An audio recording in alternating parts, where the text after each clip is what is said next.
Hello friends, welcome back to my YouTube channel study for everyone.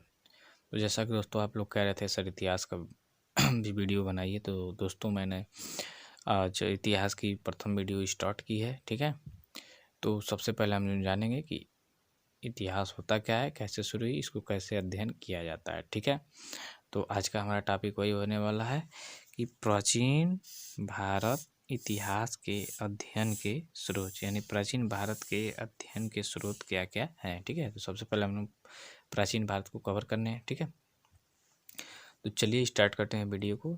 जो लोग भी नए हैं प्लीज़ चैनल को सब्सक्राइब कर लीजिएगा, बेल आइकन को प्रेस कर दीजिएगा। ठीक है, जो लोग भी वनडे एग्ज़ाम या स्टेट गवर्नमेंट की तैयारी कर रहे हो या सेंट्रल गवर्नमेंट की तैयारी कर रहे हो, उसके लिए भी वीडियो बहुत उपयोगी है। ठीक है, तो चलिए स्टार्ट करते हैं। ठीक है, प्राचीन भारत इतिहास के स्रोत दो हैं। ठीक है, एक है पुरातात्विक स्रोत, यानी प्राचीन भारत को हम दो तरीक़ों से जान सकते हैं। एक है आपका पुरातात्विक स्रोत और एक आपका है साहित्यिक स्रोत। ठीक है, एक आपका क्या है, साहित्यिक स्रोत और एक पुरातात्विक स्रोत। ठीक है, तो पुरातात्विक स्रोत में क्या है कि अभिलेख। ठीक है, इसमें क्या रहेंगे, अभिलेख, स्मारक एवं भवनों के द्वारा पता करेंगे। ठीक है, सिक्कों के द्वारा मालूम करेंगे, मूर्तियों के द्वारा मालूम करेंगे, चित्रकला के द्वारा मालूम करेंगे और मुहरों के द्वारा मालूम करेंगे। जब हम खुदाई करते हैं तो ये सारी चीज़ें मिलती हैं। ठीक है, उन्हीं को पुरातात्विक स्रोत कहते हैं। जैसे अभिलेख है, स्मारक या भवन मिलेगा, उनका अवशेष, सिक्के मिलेंगे, मूर्तियों का अवशेष मिलेगा, चित्रकला मिलेगा या कहीं गुफा उफा में मुहरें मिलेंगी। ठीक है, प्राप्त करेंगे तो उसको खोजने के बाद हम उससे डेटा निकालते हैं कि हाँ ऐसा रहा होगा उस समय का कॉल। ठीक है,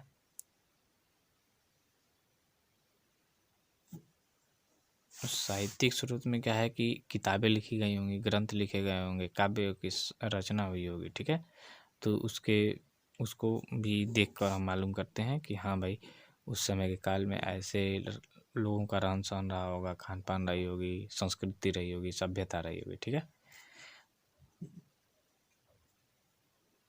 तो साहित्यिक स्रोत में देखिए, एक है आपका विदेशी साहित्य, यानी विदेशी यात्रियों के विवरण के द्वारा भी हम मालूम करते हैं, और एक आपका है भारतीय साहित्य। ठीक है, तो दोनों को हमें पढ़ना है। ठीक है, विदेशी साहित्य या विदेशी यात्रियों का विवरण। ठीक है, कुछ इस प्रकार है। यूनान एवं रोम के लेखक। ठीक है, सबसे पहले यूनान एवं रोम के लेखकों के बारे में जानते हैं। मेगास्थनीज, ये भी बहुत इंपॉर्टेंट इतिहासकार था। ठीक है, टालेमी, ये भी बहुत इंपॉर्टेंट। हेरोडोट्स, हेरोडोट्स तो आप इतिहास के पिता जनक माना जाता है। ठीक है, हेरोडोट्स को। ठीक है, इंडियाकस, अरिस्टोबुलस। ठीक है, आदि क्या है, यूनान एवं रोम के लेखक हैं। ठीक है, कुछ चीनी लेखक भी थे जैसे फायान, वेनसांग, इत्सिंग आदि। आपको कमेंट बॉक्स में ये कमेंट करना है कि सर्वप्रथम चीनी यात्री जो भारत आया था वो कौन था, फायान था या हेनसांग था या इत्सिंग था। ठीक है, तीनों में से कोई एक था। तो आपको कमेंट बॉक्स में जाके और कमेंट करना है कि प्रथम चीनी लेखक कौन था। ठीक है, कुछ अरबी लेखक भी आए जो थे अल सुलेमान, अल मसूदी, इब्न बतूता इत्यादि लोग। ठीक है, तो याद रखिएगा कि साहित्यिक स्रोत में दो तरह का विवरण है, एक भारतीय साहित्य है और एक विदेशी साहित्य है। ठीक है, और विदेशी साहित्य में ये जो तीन इम्पोर्टेंट जगहें हैं, जैसे यूनान है, चीन है और अरब, यहाँ के जो लेखक यानी यात्री आए थे उन्होंने अपनी अपनी किताबें लिखी हैं। उसकी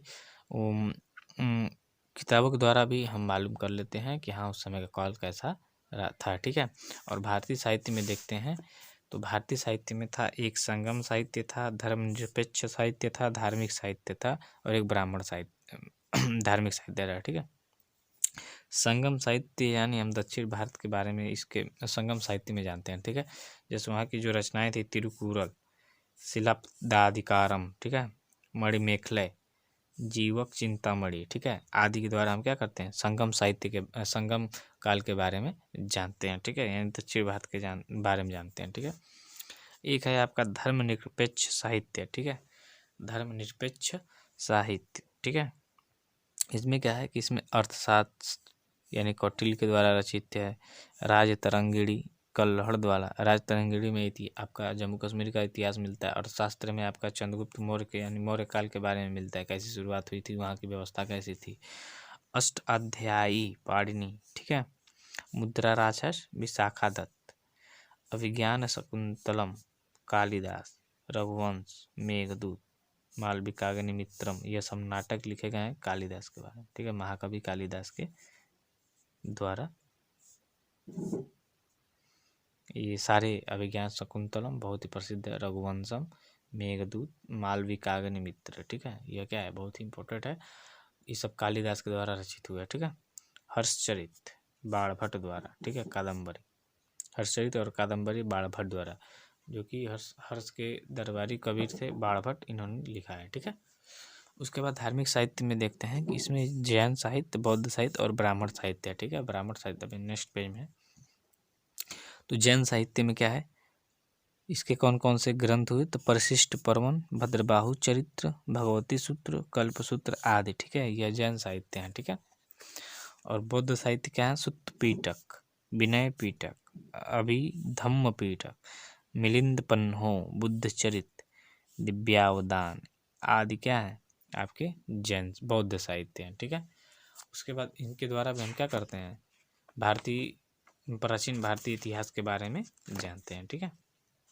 तो इसके अगले में ब्राह्मण साहित्य है, उसको देख लेते हैं।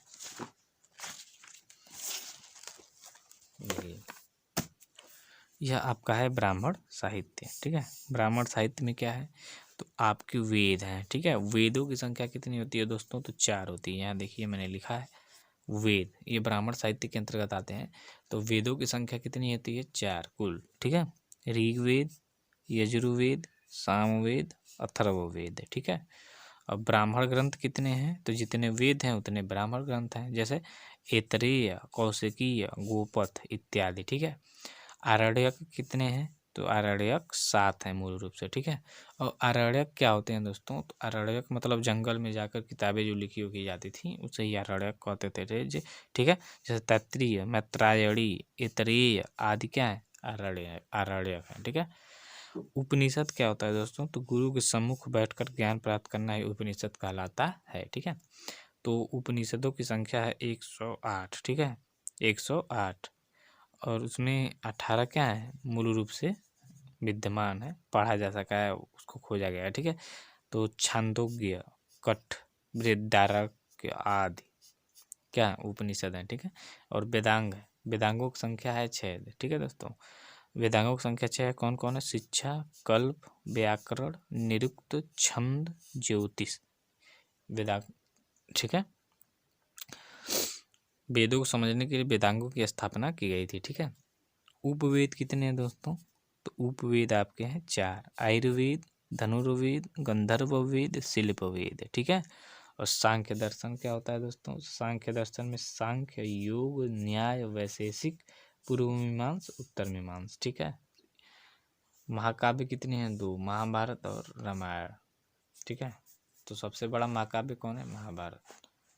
पुराणों की संख्या कितनी है दोस्तों, 18 है। जैसे विष्णु पुराण कुछ बता दे रहा हूँ, भागवत पुराण इंपॉर्टेंट, शिव पुराण, गरुड़ पुराण, ठीक है। और संख्या कितनी है पुराणों की, 18 है, ठीक है। और स्मृतियाँ कितनी हैं, मनु स्मृति, नारद स्मृति, याज्ञवल्क्य स्मृति आदि, ठीक है।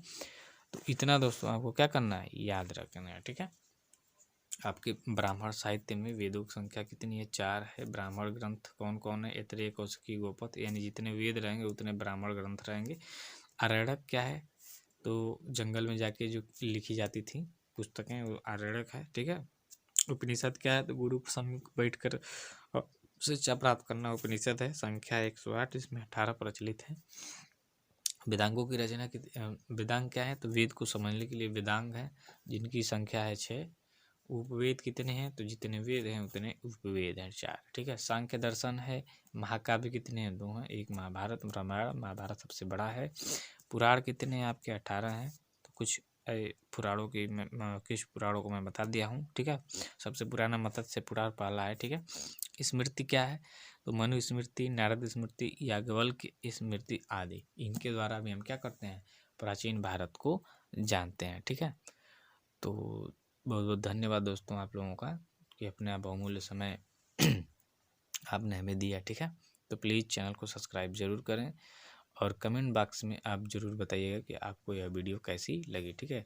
और सबसे पहली बात कमेंट जरूर करिएगा दोस्तों कि सबसे प्रथम चीनी यात्री कौन आया था भारत में, ठीक है। Thank you so much.